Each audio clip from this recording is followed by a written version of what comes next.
Olá pessoal, tudo bem com vocês? Resolvi fazer pequenos vídeos para tentar ajudar vocês no pensamento científico quando vocês procuram algum serviço médico, seja para uma avaliação diagnóstica, prognóstica ou terapêutica, ok? E o tema escolhido vai ser colesterol. Bom, antes de mais nada, estou à disposição para qualquer dúvida que possa surgir, pode me mandar mensagem, que na medida do possível eu tento responder a cada um de vocês, e se a gente achar que foi interessante, que ajudou esse vídeo mais pessoas a ficarem mais tranquilas com relação a como se comportar em serviços médicos, a gente vai tentar fazer outros vídeos sobre hipertensão, sobre insuficiência cardíaca, entre outras coisas. Então vamos lá. Essa semana eu tive uma experiência bem interessante, que eu vou compartilhar com vocês, de uma paciente que com colesterol alto ficou angustiada porque não estava conseguindo tomar a medicação para o colesterol, e aquilo deixou ela triste, deixou ela angustiada, porque ela estava tendo muitos efeitos colaterais, e ela pensou, poxa, eu tenho colesterol alto, não consigo tomar o remédio, o meu risco cardíaco aumentou, e eu não consigo fazer mais nada para poder reduzir esse risco. Aí eu pensei comigo, será que ela sabe realmente o que ela espera, qual a expectativa de benefício que ela vai ter ao tomar uma medicação para o colesterol?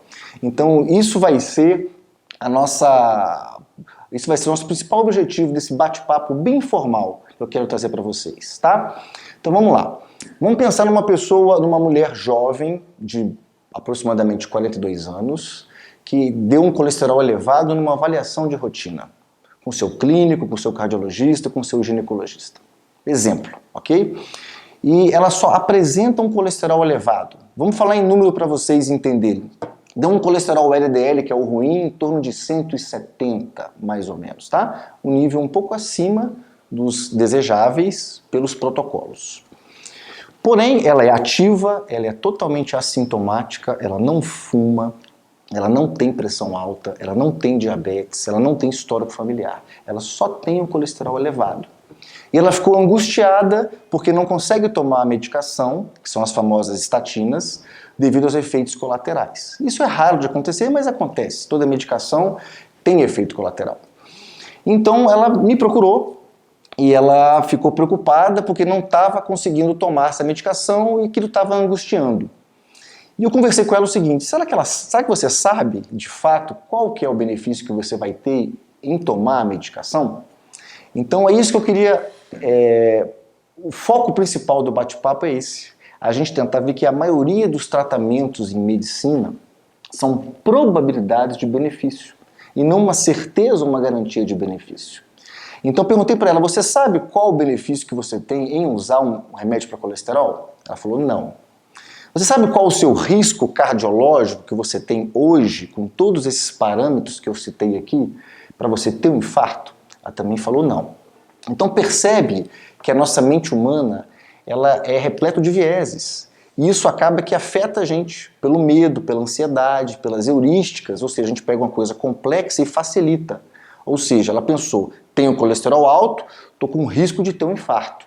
Mas ela esqueceu que ela é ativa, que ela é jovem, que ela faz atividade física frequentemente, que ela se alimenta bem, que ela não sente nada, que ela não toma nenhum tipo de medicamento para nada. Só que apenas o valor do colesterol marcou mais, deixou ela mais preocupada, marcou mais a consciência dela. A mente humana não consegue, com uma variável, avaliar o risco dessa pessoa. Então, só com colesterol eu não consigo avaliar o risco cardiológico dela. Por isso que existem ferramentas onde a gente coloca num modelo preditor que isso vai me dar qual o risco dessa paciente. Eu vou tentar ser o menos técnico possível para vocês entenderem. O que é isso? Quando eu pego todos esses parâmetros no consultório, eu avalio uma paciente desse tipo, eu vejo que ela tem um risco de ter um infarto nos próximos 10 anos de 2%. Então isso dá um risco anual, se em 10 anos 2%, dá um risco anual de 0,2%. Então esse é o risco dela com o atual colesterol dela. Isso já deixou ela mais tranquila, né? Agora, e se eu entrar com a medicação?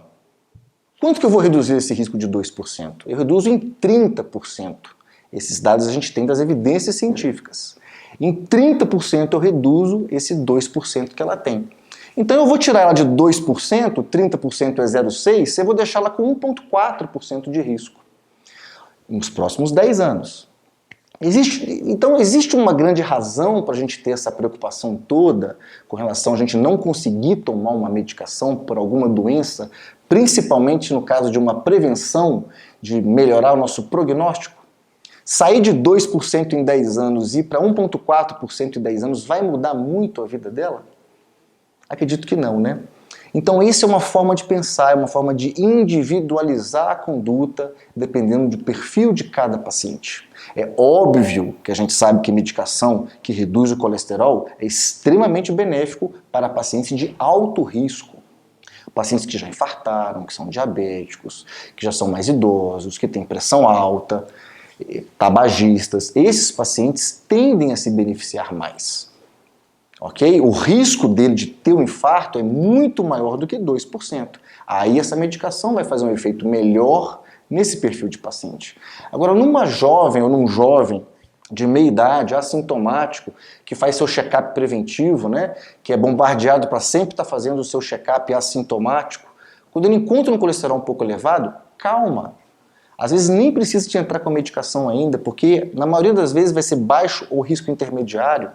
A gente consegue avaliar estilo de vida, boa alimentação, controle do estresse, controle do sono.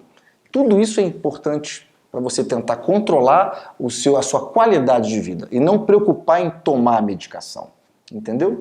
Então depois desse bate-papo informal que eu tive com ela no consultório, ela entendeu e ela ficou bem mais aliviada em não tomar a medicação para o colesterol, porque ela entendeu que, olha, eu tentei tomar, tive um efeito colateral, não tolerei a medicação, mas hoje eu sei que meu risco ainda é baixo, então eu não preciso me preocupar tanto com o meu colesterol. Isso pode ser, o colesterol na verdade é multifatorial, pode envolver genética, metabolismo hepático, uma série de coisas além da dieta. Então ela entendeu que se ela tiver um estilo de vida mais saudável, se ela se alimentar bem, controlar sua pressão, continuar assintomática, ela não precisa se angustiar se ela não conseguir tomar a medicação, tá? E a maioria dos tratamentos médicos para evitar um desfecho, evitar uma doença, são assim. A gente entra com uma probabilidade para tentar reduzir esse desfecho. Ok? Então o bate-papo informal que eu queria bater com vocês era isso. Para aquelas pessoas que têm um colesterol elevado, calma, colesterol isoladamente ou com análise univariada é uma coisa a ser levada em consideração pessoa a pessoa. Tentem fugir um pouco de protocolos ou de ler o que está escrito no resultado do exame do laboratório, os níveis desejáveis, aquilo é um parâmetro para a maioria das pessoas, aquilo não é individualizado, ok? Protocolos, diretrizes, isso é um norte que a gente tem que ter. Isso não é uma algema que aprisiona a gente para a gente fazer as condutas idênticas para todas as pessoas. Então, quando se trata de colesterol, o colesterol é uma coisa polêmica, por quê?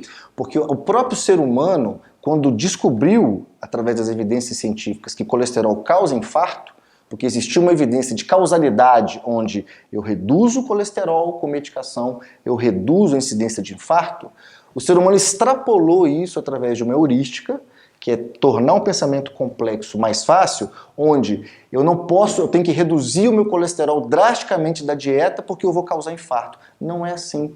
Isso é mais complexo. Tanto é que quanto tempo o ovo, que é um alimento essencial e fundamental, altamente nutritivo, foi banido, foi criticado e foi deixado de lado. Hoje a gente sabe que o ovo é um excelente alimento e ele é rico em colesterol. Então, na verdade, o bate-papo de hoje era: colesterol é importante? Sim. Colesterol causa infarto? Sim.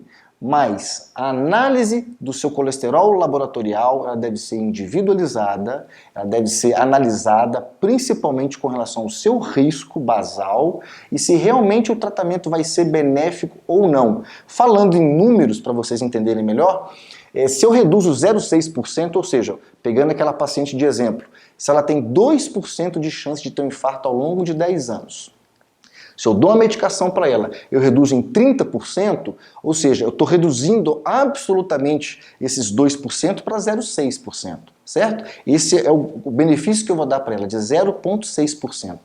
Falando em números, Se eu botar esse percentual, 100 dividido por 0,6 dá aproximadamente 166. 166. Esse é o número de pessoas que eu teria que tratar com o mesmo perfil dessa mesma paciente, para que apenas um desses 166 pacientes receba o benefício de redução de 30% de infarto.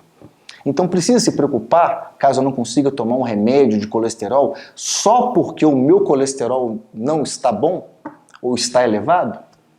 Então, esse é o tipo de pensamento contra-intuitivo que a gente precisa ter quando a gente quer ter uma excelência em tratamento médico. Ok? Espero que isso tenha sido útil para todos vocês e se isso foi interessante, estou à disposição para responder qualquer dúvida. Desculpe se eu falei muito, se foi técnico. Qualquer questionamento ou dúvida pode me mandar por mensagem, tá bom? Que eu tento responder a todos. E vamos ver se a gente consegue marcar um próximo bate-papo falando sobre hipertensão arterial. Tá bom? Grande abraço a todos.